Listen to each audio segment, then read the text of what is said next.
So I measure myself in a pre and post-internet world. So networks are a big thing to me. So I'm going to talk a little bit about networks for a second. My personal belief system is that every big burst that's occurred in humanity has been powered by a network of some kind. The first civilizations either built themselves along a river, or they built themselves along an animal migration path. That was just what they did, the most ancient civilizations. So they found networks, and they attached to those networks. Then they started building their own.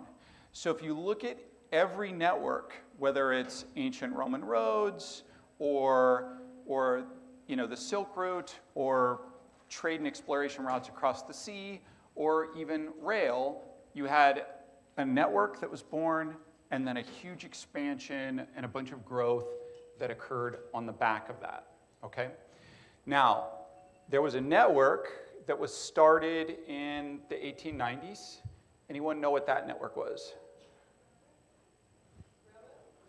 No, the railroad powered the 19th century. I'm looking for the network that powered the 20th century.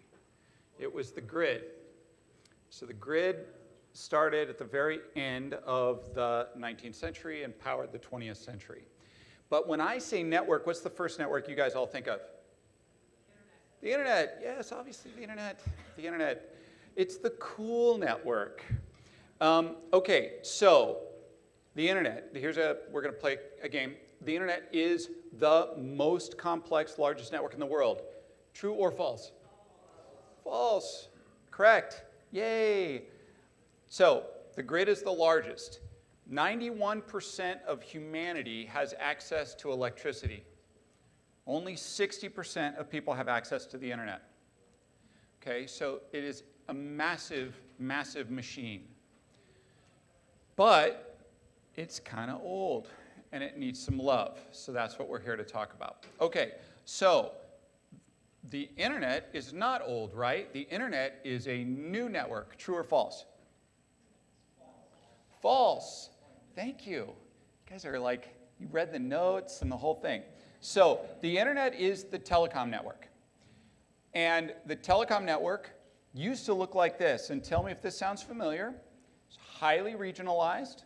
Small little regional monopolies controlled everything from the switch all the way into, there was a thing in your house called a phone, and it hung on a wall, and it had a long cord if you wanted to get away from everybody else.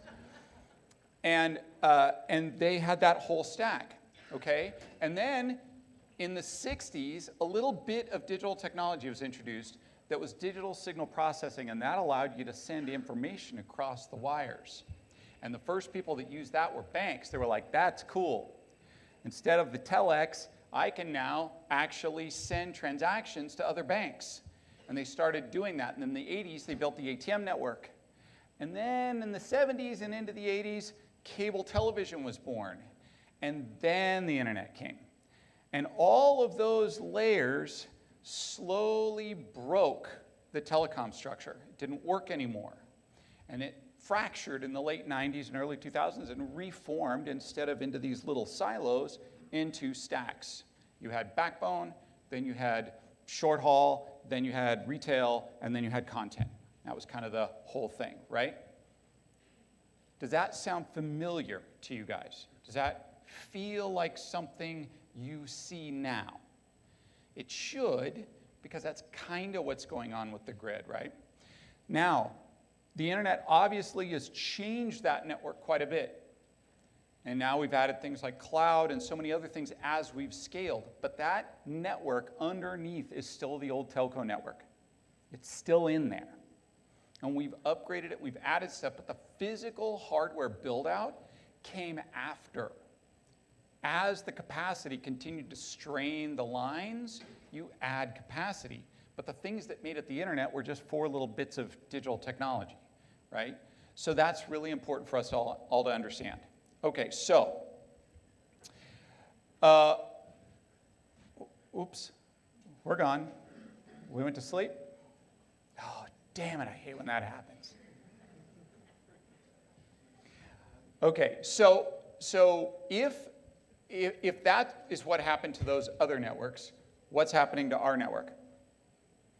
Our network is going from kind of this unidirectional network, right? This cascading flow of generation to high voltage to low voltage to consumption to now it's omnidirectional. So that's one of the challenges, and we all know that one. The other challenges, though, are all smaller to see, but actually much more impactful, right? So I've got things like, hey, we're adding a lot of devices. I mean, like a lot of devices to the edge of this thing. Is that where we were? I don't think that's where we were. I'm going to back up. Let's see if this works. Yeah, we were back here. Okay, so we're adding a lot of devices. That's a thing. The other thing that's happening is the people managing it are different, right? So in utilities, you take the average tenure 3 years ago in a control room was over 30 years. Just in those 3 years, it's dropped to 18. That's big. That's a lot of brain power leaving the building. The people that are coming in that we're trying to attract into this cool new world that we're trying to build, they don't actually care about why you made this thing look like a 90s ColecoVision video game. They want it to work like their phone in their pocket and so on. So the paradigm shift is real. It's very, very real. The amount of information needed to make real-time decisions when you've got that many things attached is really, really high, okay? So you've got a lot of information you require, and it's not all within the domain of the utility. And you've got all of these people that want to know more about what's going on the grid. So you've got all these requesters of information. So all of this stuff, the interconnection between transmission and distribution, like all these things, the surface area is getting really big, really fast. And that introduces a lot of risk. So now you've got cyber and all kinds of other things we have to think about that we didn't really have to worry about that much before. So since you guys saw the next two slides, I'm just going to blow right past those. Okay, so the software that manages it, the digital technology that manages this, all has to change. So this is where I get really excited, being a guy who's done some of this stuff before and has been through some of these other transformations. I look at the grid as the greatest and last domain that needs to be managed like any other network. So when you're managing a network, you care about, is it available? Is it secure? Am I pushing the optimal stuff through it? And can I connect things to it quickly and easily? That's what I want to do with a network, because that's the only thing it's there for. Move stuff. We're moving electrons, okay? So I need to move from these monolithic, siloed universes that we live in, where these guys have some software over here, and there's some stuff over there, and there's some stuff over there. I need that to be modular and composable, just like everybody else does in every other software you guys use in every other part of your life. I also need to move from obscure as being safe to actually actively being secure. I also need, and so we talk about concepts like zero trust or things like that. Things that we do in banking should apply here. There's no reason this should be a second-class network. We need to move from managed, which is actually kind of a passive task. Stuff's coming at me, and I'm kind of catching it. I'm managing, right? To supervised, autonomous, orchestrated. I have a goal. I tell the system the goal, and the system does what I told it to do. And it tells me when it can't, and then I manage that. And I need to move from these big, slow upgrades to updates, just constantly moving forward. Quick question, who knows how often the internet, or the, let's just slow it down, just Amazon's cloud. How often is Amazon's cloud updated? Someone want to take a guess? 6 months? No. Twice a day is getting closer. Every 7 minutes. Every 7 minutes, the entire Amazon cloud is updated. It's patched, and it just keeps going. I don't know that we need to be at 7 minutes, but we can do better than 3 years. You know, so let's shoot for better than 3 years. Okay. The other thing we have to deal with is I love when we use these words electrification and decarbonization, and people in the press like, so how many of you in this industry now find that this is coffee table talk? Like, people are actually talking about your industry now. Like, nobody knew what you did, and now suddenly they're wanting to talk to you about stuff. Okay, Cool. And they use electrification and decarbonization like it's the same thing. Like they're just words. We heard them, they're on the news, like we just say them. They're totally different things. They're not even totally different things. They're opposing forces often, right? These are supply side and demand side problems. So if we do it the way we're doing it now, and we onboard bulk renewables as fast as we possibly can, doing it the way we do it today, just EVs will more than consume that energy. Wipe it out. Suck it up, spit it out, be done. So we have to, one, not just count on bulk renewable, and two, we need to get the stuff online faster. So that's a big deal for us all to look at. So I'm going to do some challenge by the numbers. So for anyone who has a memory longer than a goldfish or better than me, does anyone remember these numbers? I just said them. Yeah, okay. So 91% get electricity, 60% have access to the internet. You guys haven't heard this. So these two numbers are interesting. The amount of line miles in the distribution network is 27 times greater than the amount of line miles in the transmission network. That's how much bigger the distribution network is in terms of just wires, okay?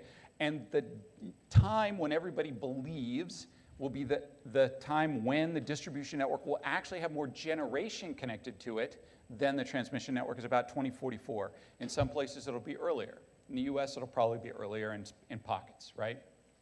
Okay, so the next set of numbers, 75%, 300%.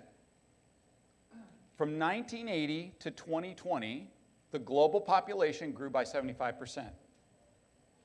In that same time frame, from 1980 to 2020, demand for electricity went up over 300%. Now, between 2020 and 2030, population's actually going to stay relatively flat.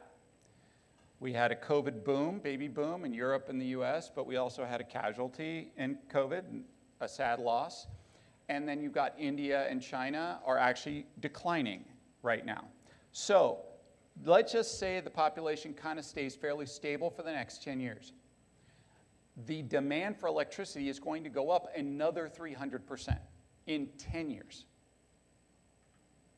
EVs, heat pumps, you name it, we need more power on the grid. And then the last one, though, is health. So if you look at the budget, the amount of investment in the grid holistically in 2020 it was $235 billion. By 2050, it'll be $636 billion. So help's coming. And when you look at the digital technology we're deploying now, when you look at the orchestration technology that's being deployed in the market, some AI, some machine learning, when it's deployed and it's deployed smartly, we're actually seeing a gain. We're seeing returns, right? So utilities that use modern orchestration-based software have 18% less network outages and 40% faster recovery times. We've even seen the ability to black start from DER. So these things can happen. The digital technology can help on the infrastructure we've got now. We still have to go build new infrastructure. Nobody's arguing against that. But that takes a long time, and we can't buy minutes, right? So that's a challenge for us. So I'm really happy to be here. This is the kind of stuff that sort of fires me up. Thank you guys for having me. And I hope you have a really great 3 days as we kind of learn how to orchestrate this clean energy grid. Thank you, guys.